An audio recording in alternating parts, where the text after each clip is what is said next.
It probably would take some psychiatry for me to explain exactly why I went out on the trail to Everglades City. I was living with my girlfriend, then and now wife, in Miami, and we wanted to find some unusual place to live. And we looked on a map and saw this Everglades City, which is on the edge of the Tamiami Trail, knowing nothing about it. And we drove out there, and I'd grown up in Florida, so it reminded me in a way of some old Florida coastal fishing communities that in other parts of the state no longer existed. So we drove out there in our old hippie van and came into town and saw a lot for sale for $10,000, and we just bought the lot, and the next thing you know, we were renting a house there and building a house in the middle of this strange town.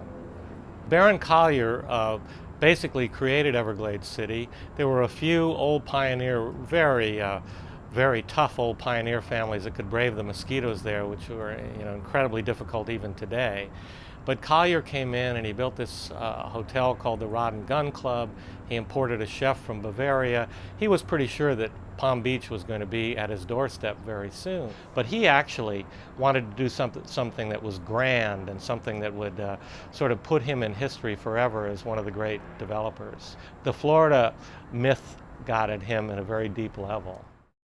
Baron Collier's dream never materialized, but the residents of Everglades City seemed to be just fine with that.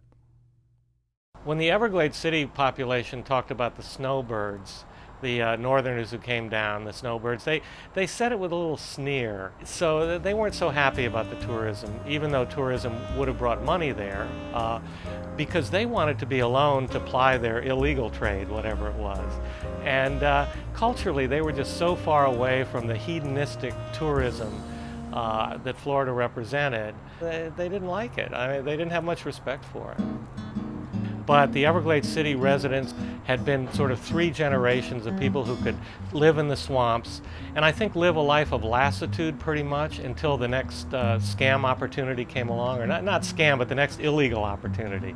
And first it was the plume hunting for the fancy hats in Paris and New York. And after the plume hunting died down, the Everglades City kind of people went back to their hammocks until then came the rum running, and that was very big there. And then the alligator poaching was always a staple when the other things didn't work. And then finally, the drug smuggling. Tamiami Trail played its part in the drug running. First of all, the islands around there were very difficult to navigate, so these local fishermen could go out to the motherships and bring stuff in and elude the feds. But then they had to get it all to Miami, and there was a lot of truck traffic back and forth from Everglades City to Miami, thanks to Collier's Tamiami Trail. My wife and I were building a house in Everglades City, and as we looked around us, we saw people that were living in small fishing shacks and seemed to be impoverished in a way. I mean, they weren't starving, but they certainly weren't wealthy. And all of a sudden, about 3 or 4 years into us being there, we started seeing a fancy car, a Cadillac. They liked Cadillacs, and then another Cadillac, and all of a sudden satellite dishes and porches, additions on their trailers, and actually one guy bricked up his trailer and made it look like kind of a mansion. And then people leaving town. This was a very insular group of people, but all of a sudden they were taking vacations, and you started seeing these hints of this wealth and where was it coming from. And through the gossip mill, we found out where it was coming from. Everglades City had several drug busts, and the major one was when the feds came in and surrounded the whole town, pulled most of the boats out of the water, and marched all these guys off to jail. I was there to witness that.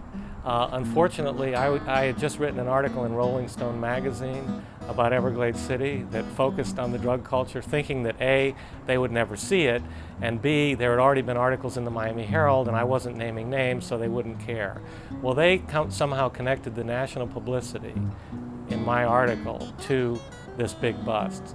So we didn't stay in Everglades City too much longer after that.